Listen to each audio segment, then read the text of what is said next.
Hey designers, and welcome back. We are here with part 2 of our Q&A to find out what everybody else wanted to know, so stick around.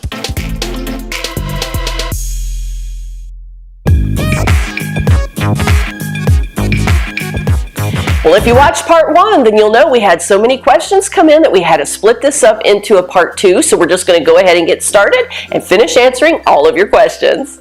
Next up comes from Kimberly Colander, and she says, what is your favorite hobby, your favorite restaurant, and if you had a chance to meet any person in the entertainment business, living or dead, who would it be and why? Those are some fun questions. Let's start with what is my favorite hobby. My favorite hobby, something that I would do on my own, obviously aside from family, because y'all know my family is totally my hobby. Love spending time with my family and friends. Hands down, my favorite thing to do. But if I had a day where the family couldn't be here and everybody was busy and it was just me, then my favorite thing to do is read. I love to read, love to read, love to read. So that's that one. What is my favorite restaurant? I guess I would have to say that kind of changes every so often. I'll get a favorite place that I like to eat and I really love it for a long period of time, and then it'll switch to something else. But right now, at the moment, my favorite place is probably Longhorn Steakhouse. Absolutely love those delicious steaks. And if I had a chance to meet a famous person, who would it be? Oh, goodness. I really don't know. You guys know that we don't have television in our home. I mean, we do watch things on Netflix or Amazon. We're very selective with what we watch. Very, very selective with our entertainment. Who would I meet? So I don't know. I really don't know. Who is somebody in the entertainment business that I would want to meet? I really don't. That's a tough question, because there's nobody that just jumps out at me in the entertainment business anyway that I would just really want to meet. I don't know. I can't answer that question. Sorry, I just don't know. Next up is from the Weygers. I think that's how you say that. Let me know if I said it wrong. But she wants to know, do you knit or crochet? I do not knit, do not know how, but I do know how to crochet. And I used to crochet quite a bit whenever I was younger, actually, but haven't done that in years, haven't picked it up in years, so I'm not really sure that I could do a lot anymore. But at one time I did, and I did. I had a fun time with that one. Good question. Next up comes from Becca The Bargainer, and she wants to know, what is your favorite thing to do in your spare time? Your must thing you do that you enjoy? That is a good question, Becca, and that's, again, I do love the reading, but that wouldn't really be what I would think would be my must thing. If I had something that is a must thing that I really love to do in my downtime or my off time, would have to be soaking in a bubble bath. Love it, with some candles lit in the bathroom and some soft music going, just to sit there and relax. Yes, that reminds me of the old commercial whenever I was a kid, the Calgon commercial. It would say, Calgon, take me away. There really is something true to that. There really is. So yeah, a nice hot bubble bath and I'm good to go. More fun question, Becca. Next up comes from Doris, and she says, how do you deal with loss? I lost my grandmother and dad 2 weeks apart about a month ago.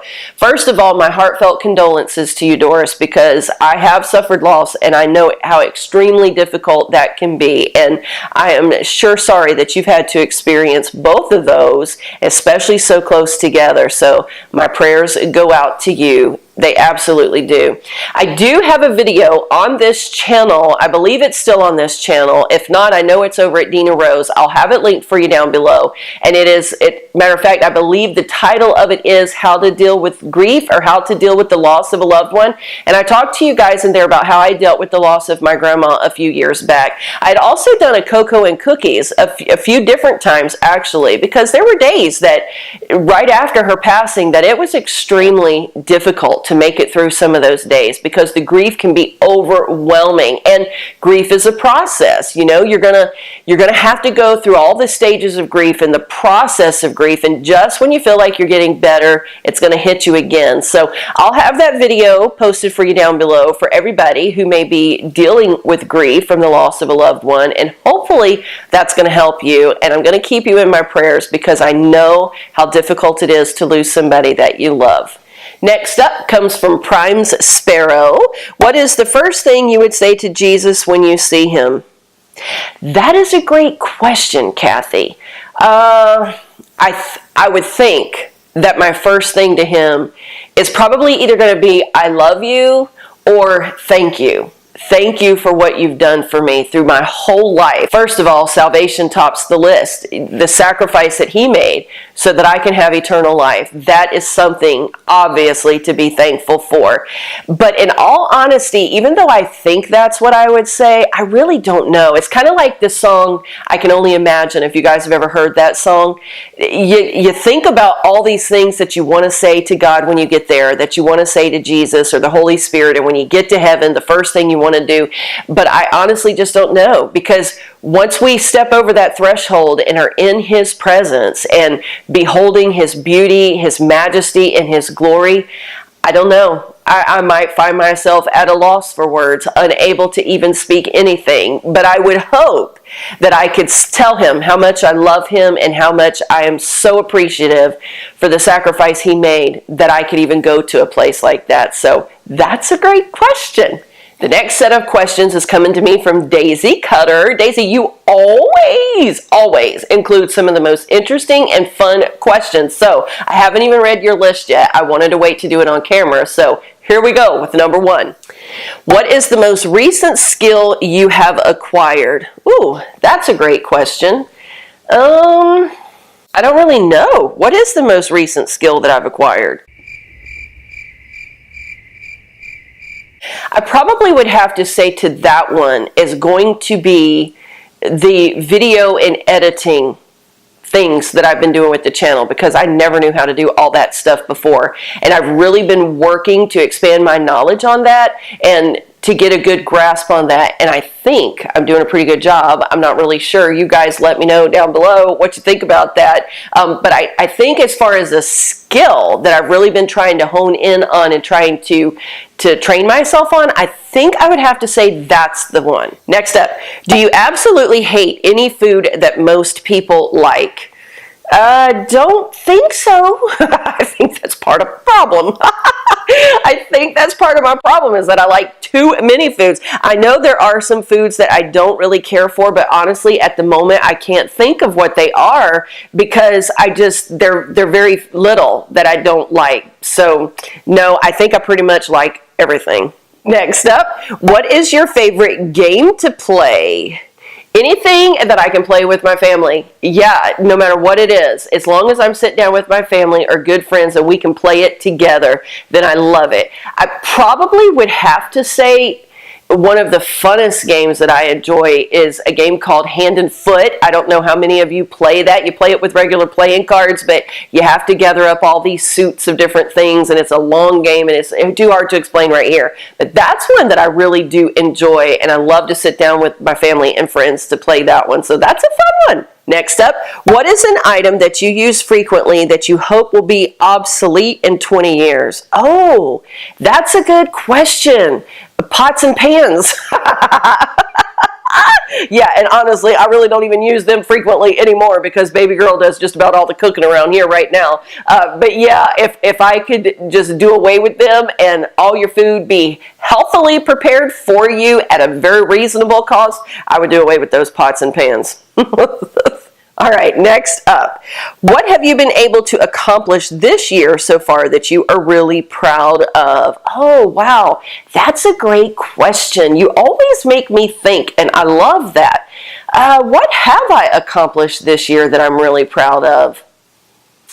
I think that it would have to be working through some of my own weaknesses and character flaws, I guess would be a good way to say it. Some of the things in me and the way that I either respond to people, react to people, relate to people, those kind of things where I knew I could come up higher, that I've really been working with the Lord hard on those to be able to really be the loving, gentle, kind person that I need to be, that's not in my natural personality.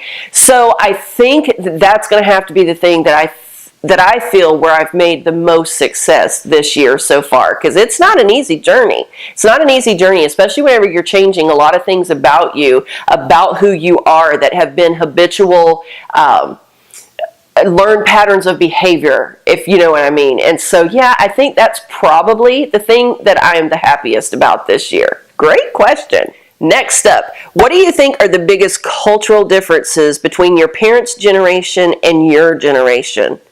Ooh, okay, that's a good one. If I have to go back in time and think of my parents' generation versus my generation, wow, that's a good one, because things changed a lot. They're even a whole lot more different now, that's for sure. But between their generation and my generation, some of the cultural things, I think that if I went back, especially to my teen years, and had to think about, were probably a lot of the issues as to how they relate between men and women, how women are viewed in society, how they're viewed even within the home, and those kind of things. I can remember being a young girl, even in my early 20s, and I worked at the bank, and we would have older ladies that were about my parents' generational age come in there that didn't have a clue even about finances or how to do anything at their home, and their husbands would have passed away, and they were just left completely clueless because their role and responsibility in the home was quite different than what my role in my generation was beginning to be. So that's one of the things where I see there had been a lot of change, was just that, the dynamics of the family in general, and the dynamics of the value of women that had begun to change. I think it's probably one of the ones that stands out to me the most. But of course there were others in a lot of other areas that were quite different. You know, was it respectable for a girl to ask a guy out with my parents' age? No. But around my age, it was beginning to become more accepted. You know, just things like that. A lot of little changes that had begun to develop that I could see. But I think the biggest one by far had to be the role of the woman. Next up, what is something you just need a kick in the pants to finish? My book. I've told you guys that before, and I have worked on it off and on, made some good progress, and then I get stuck, and then it's just, you know, life gets busy, and just carving out the time and getting my thoughts cleared enough to get that finished. Yeah, I need a good, swift kick in the behind to get it done. Number 8. Think back to your childhood and describe an article of clothing or an outfit you remember one of your parents wearing. Oh, wow. Ooh, that's a good one. I can remember one article. It's not, I guess it could be considered clothing. It's more accessories because it's shoes. Girl, you know I love shoes, and we'll think about those shoes. But my mom had a pair of heels that I absolutely adored. Wish that I had a picture of those shoes to show you guys, because I don't even know how to describe them. They were heels. They were probably about 5 inches tall. They had a big, fat heel. They looked kind of like a blonde wood kind of look to the heel, and then they had a beautiful strappy toe with an ankle strap around them that was more of a tan color. Super, super adorable. I loved those shoes whenever I was little, and would pretend and walk around the house in them. You know, I just thought I was something. And I can remember asking her whenever I was around 12 or 13 if when I got old enough to wear heels like that, if I could have those shoes. And of course she said yeah, that I could. Well, by the time that I got old enough to actually wear those shoes, they were completely out of style. So didn't get the shoes, but probably about 5 or 6 years ago, believe it or not, that style came back really, really popular. Like, they were totally on trend. And I can remember telling her, man, I sure wish I would have saved those shoes, because I'd totally be rocking them right now. So that's one thing I remember of my mom. For my dad, it also is an accessory, but the thing I remember that really stood out about my dad and what he would wear was this huge wooden cross. I mean, big old thing, big old thing. They got saved during the 70s and, you know, that kind of hippie era. and he had it on a leather cord that he wore as a necklace. So big, such a big, ugly necklace that he wore for years whenever I was little. So that would be the thing that stands out the most about my dad. That's a fun question. Next up, do you have anyone in your life that has acted as a mentor to you? Yes, I absolutely do. First of all, my parents, of course. You know, they have mentored me, instructed me, and taught me my whole life. And probably all of us could say that, or at least a vast majority of us would consider our parents our mentors. I'm in ministry now, following after my dad, and of course a lot of ministry things have been mentored from him, watching his life and his input in my life. But aside from my parents, Pastor Scott Reese, oh my goodness, any of you that know me personally watching this, that know him, know what an incredible person that he is, and I definitely look at him as a mentor, and he has helped guide me through a lot of situations and really sparked something in me whenever our lives crossed paths that awakened something inside of me, and love that man and his wife, and definitely consider him a huge mentor in my life. Next up, what is the weirdest thing you have ever eaten? Squid. I know to a lot of you that's probably not weird, but to me that's the weirdest thing. I do love food, but I like to keep it safe. So not a lot of weird things going in this right here, but yeah, I have tasted squid before, and it actually was good. It was deep fried, so it tasted like chicken, but if I had to say weird, that's probably it. Next up, what is something totally overrated in your world? In my personal world, something that's totally overrated? Wow, that's a good question. I'm not really sure how I could answer that, because in my world, like in my little circle of the world, if that's how I'm reading the question, I've tried to be very careful how I've constructed my world, and I try not to have things in my world that would be considered non-superfluous or overrated, because I try to be intentional with my time and with my life. But if the question is supposed to be in the world in general, something that is totally overrated is the value that we place on movie stars and entertainment stars and that whole genre. We set them up as idols, and we look to their lives as this utopian thing that we're striving for, if that makes sense. And I think that is highly overrated. I think entertainment in general is highly overrated, and it has such a dominance in our culture and in this world that, yeah, if I had to pick one thing in the world at large, that would by far be it. And lastly, she says, what in your opinion is strength? Ooh, that's a good one. That's a good one. When I consider someone's life and I think of them as being a strong individual, I think of a person who is totally 100% connected to God in every area of their life, who can admit their weaknesses and their failures, who can admit the areas where they don't quite come up high enough, where they're vulnerable, and where they have absolutely no idea, no clue on how to handle life at the moment, but totally trudge through it with God's help. That's what I consider strength. I consider someone who can admit their failures, admit their humanity, admit their weaknesses in a confidence that they still have value and purpose in the earth because of their relationship with Jesus. That's what I consider strength. Someone who's willing to push beyond the hard times of life, knowing that it's outside of themselves anyway, that everything that happens to us or in our lives is totally outside of us anyway, and that when they can pull their bootstraps up in the morning, as we say here in the South, and whenever they can still trudge along through life, totally dependent on God to help them through those moments, that's what I consider a hero, and that's what I consider true strength. Because people that are cocky, that try to do everything in their own strength, and who try to do everything by their own abilities, it just come across as very prideful and arrogant, and to me that kind of person is not a hero at all. They're really a turnoff.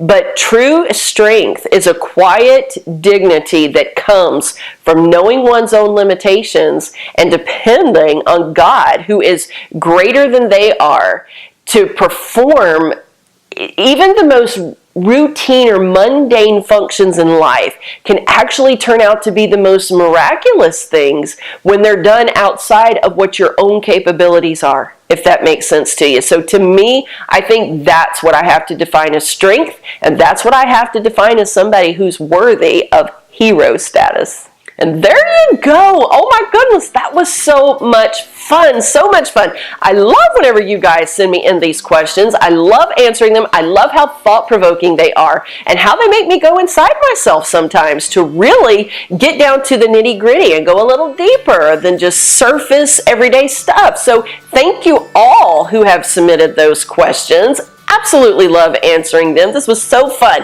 And as usual, we do this around here about every 4 months or so. We'll throw in a little Q&A for you guys because I know there's always new people coming to the channel, and some of those of you that have been with me from the very beginning learn different assets from following our life, especially over on the vlog channel, and it triggers things inside of you that you want to know a little more about. So be staying tuned for more of these in the future. But a huge thank you to all of you who submitted these questions in part 1 and part 2. If you missed part 1, I'm going to have that link for you below. Hopefully you're going to go on over and check it out. And I want to thank you so much for spending a few minutes with me. Even if you didn't submit a question, I value your time and thank you that you sat here today to get to know me just a little bit better, and I hope to get to know you better in the future as well. Before I go, I want to remind you, you were created for purpose, so get out there and be all you can be, and I'll see you soon in the next video.